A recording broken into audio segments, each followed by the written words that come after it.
வணக்கம். இன்றிலிருந்து 7வது நாள் முன்னாள் முதல்வர் மு.க.ஸ்டாலின் அவர்கள் போட்டியிட்ட கொளத்தூர் தொகுதியில் இந்த மாற்றம் மட்டும் நடக்கிறது என்றால் அது இந்திய அரசியலில் ஒரு பெரும் பரபரப்பை கிளப்பப் போகிறது என்பது முக்கியமான செய்தி. செய்தித்தாள்களை பார்த்தவர்களுக்கு நான் என்ன சொல்ல வரேன் அப்படின்னு தெரிஞ்சிருக்குன்னு நினைக்கிறேன்.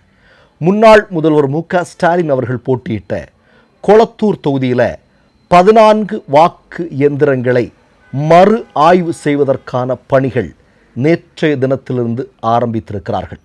ஒரு நாளைக்கு 2 வாக்கு இயந்திரங்கள், 14 வாக்கு இயந்திரங்கள் 7 நாட்களுக்கு.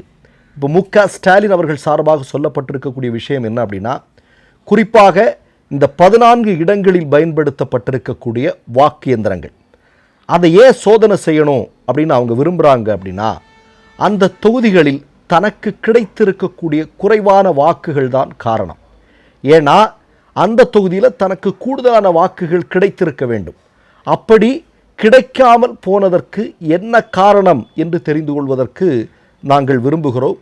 அதனால் இந்த 14 இடங்களிலும் பயன்படுத்தப்பட்ட வாக்கு இயந்திரங்களை மறு ஆய்வு செய்ய வேண்டும் என்பதற்காக சுமார் 7 லட்சம் ரூபாய் கட்டணம் கட்டி அதை மறு ஆய்வுக்கு உட்படுத்துகிறார்கள். உங்களுக்கு நல்லா தெரியும், நடந்து முடிந்த சட்டமன்ற தேர்தலில் தமிழ்நாட்டில் தாவேகா வெற்றி பெற்றது. அது மக்கள் மத்தியில் ஒரு மிகப்பெரிய அளவில் விவாத பொருளாக மாறியது. பல பேர் தாவேகா வெற்றி பெறும்னு நம்பவே இல்லையே அப்படின்னு சொன்னாங்க. குறிப்பாக சமீபத்தில் கூட விஜய் அவர்களுடைய திரைப்படத்தை இயக்கிய இயக்குனர் கூட அவருடைய பேட்டியில் சொல்வார், அவர்கள் இந்த அளவிற்கு வெற்றி பெறுவார்கள் என்று நாங்கள் எதிர்பார்க்கவில்லை அப்படின்னு அவர் சொல்கிறார். அப்போ எல்லாருக்குமே ஒரு அதிர்ச்சி காத்திருந்தது. குறிப்பாக நீங்கள் கொளத்தூர் தொகுதியில் முன்னாள் முதல்வர் மு.க.ஸ்டாலின் அவர்கள் பாபு என்று சொல்லக்கூடிய ஒரு நபரிடம் 8000 சொச்சம் வாக்குகள் வித்தியாசத்தில் தோற்று போனது அப்படிங்கிறது எல்லா தரப்பினரும் பெரும் அதிர்ச்சி ஏற்படுத்தியது. அதிமுக காரர்களே எங்கிட்ட புலம்புனாங்க. எங்கிட்ட பல பேர் என்ன சொன்னாங்கன்னா, கொளத்தூர் தொகுதியில் அந்த மனுஷன் என்னவா வேலைகள் எல்லாம் செஞ்சு வச்சிருக்கிறார், அப்படி எப்படிங்க தோப்பார் அப்படின்னு பல பேர் எங்கிட்டே கேட்டிருக்கிறாங்க. அந்த அளவிற்கு ஒரு அதிர்ச்சிகரமான முடிவுகள் கொளத்தூர் தொகுதியிலிருந்து வெளியானது. அப்போ அதையொட்டி வாக்கு இயந்திரங்களின் மீது ஏற்கனவே இருக்கக்கூடிய சந்தேகம், தேர்தல் ஆணையத்தினுடைய செயல்பாடுகளில் இருக்கக்கூடிய பல்வேறு சந்தேகங்கள், இது வலுவாக எழுப்பப்பட்டது.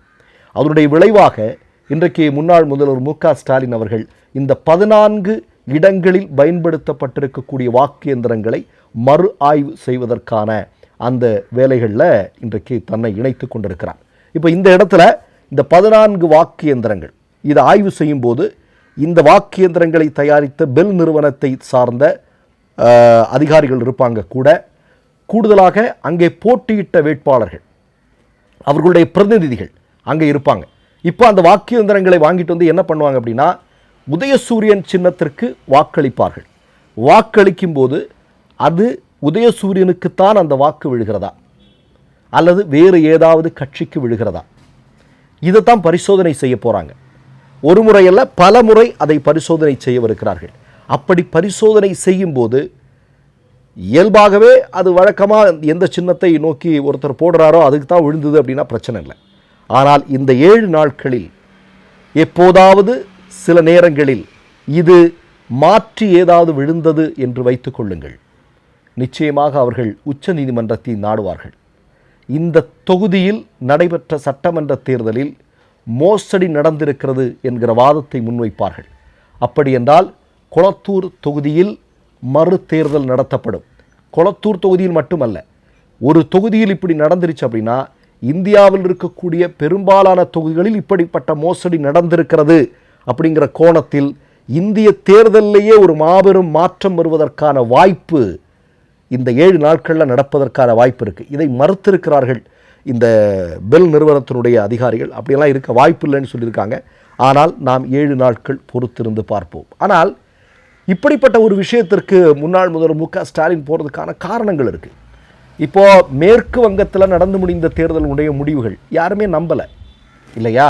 ஏன்னா அங்கே பாஜக அப்படி வெற்றி பெறுவதற்கு அங்கே என்ன, ஒன்று ஒன்றியத்தில் இருக்கக்கூடிய மோடியினுடைய ஆட்சி சிறப்பாக இருக்கணும்.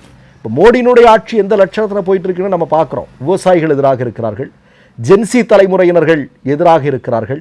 இப்போ பாருங்கள், அந்த எத்தனால் பெட்ரோல் அப்படிங்கிற விஷயம் பற்றி எரிய போகிறது. அதில் பெண்கள் ஆண்கள் உட்பட எல்லாருமே களத்தில் வந்து இன்னைக்கு போராட போகிறாங்க. அப்போ ஒட்டுமொத்தமாக மோடி அரசாங்கத்தினுடைய செயல்பாடுகளுக்கு எதிராக மக்கள் இருக்கக்கூடிய நேரத்தில் அங்கே 200க்கும் அதிகமான இடங்களில் வெற்றி அப்படிங்கிறது எல்லாருக்குமே சந்தேகத்தை உருவாக்குகிறது.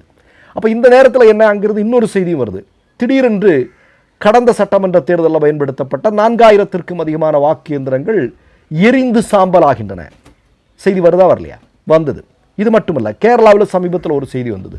ஒருத்தர் சட்டமன்ற தேர்தலின் போது இன்னொருத்தர் தொடர்பு கொள்கிறார். எப்படி?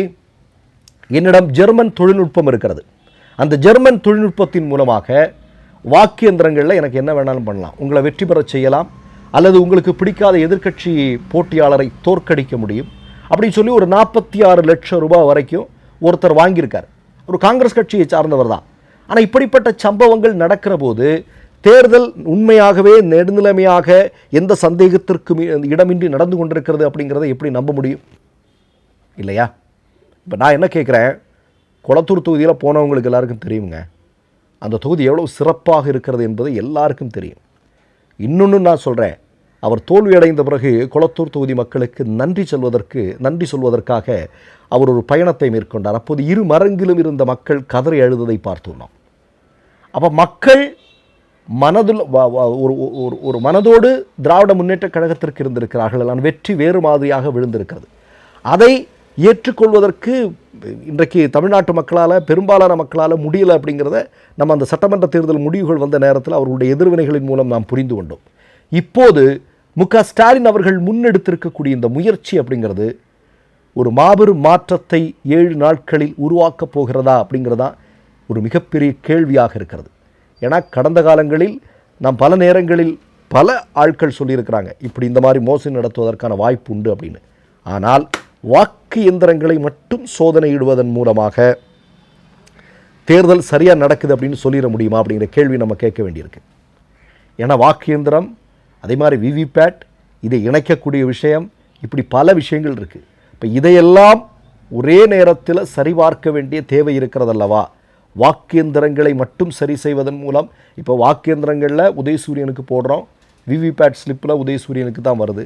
ஆனால் அதை தொடர்ந்து எத்தனை முறை அதை பயன்படுத்துவது?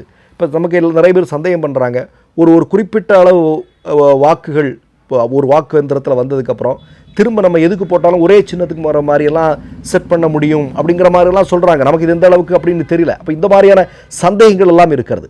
எப்படி இருப்பினும் 7 நாட்களில் ஒரு பூகம்பம் வெடிக்கப் போகிறதா அப்படிங்கிறதான் இந்திய மக்கள் தெரிந்து கொள்வதற்கு ஆவலாக இருக்கிறார்கள். மற்றொரு நிகழ்வில் சந்திப்போம். நன்றி, வணக்கம். 3 யூடியூப் சேனல்கள் வியாபாரத்திற்கு இருக்கிறது. தேவைப்படுபவர்கள் இந்த எண்ணுக்கு தொடர்பு கொள்ளுங்கள். மை நேம் இஸ் ரெட் சேனலை சப்ஸ்கிரைப் பண்ணிக்கோங்க. அதுக்கப்புறமா பக்கத்தில் இருக்கிற ஜாயின் பட்டனை கிளிக் பண்ணீங்கன்னா ஒரு நியூ பேஜ் ஒன்று ஓப்பன் ஆகும். அதுலேயும் ஜாயின் பட்டனே கிளிக் பண்ணிக்கோங்க. அதில் பார்த்தீங்கன்னா credit card, debit card options இருக்கு. இதில் உங்களுக்கு விசா, மாஸ்டர் கார்டு, ரிப்பே அப்படின்னு 3 ஆப்ஷன்ஸ் கொடுத்துருக்காங்க. அதில் நீங்கள் எந்த கார்டு சூஸ் பண்ணுறீங்களோ அந்த கார்டோட நம்பர் என்டர் பண்ணிக்கோங்க. அப்புறமா கார்டோட வேலிடிட்டி மந்த் அண்ட் இயரை டைப் பண்ணிக்கோங்க. அடுத்தபடியாக உங்கள் கார்டோட பின்னால் CVC கோடுன்னு சொல்லிட்டு 3 நம்பர்ஸ் கொடுத்துருப்பாங்க. அந்த நம்பரை இதில் என்டர் பண்ணிக்கோங்க. அப்புறமா அட்ரஸ் அண்ட் இன்ஃபர்மேஷன் என்டர் பண்ணிட்டு பைங்கிற பட்டனை கிளிக் பண்ணிக்கோங்க. ஒருவேளை உங்க கார்டு நம்பர் இன்வாலிட்னு காமிச்சிச்சுன்னா உங்க கார்டுல இன்டர்நேஷனல் யூசேஜை எனேபிள் பண்ணுங்க.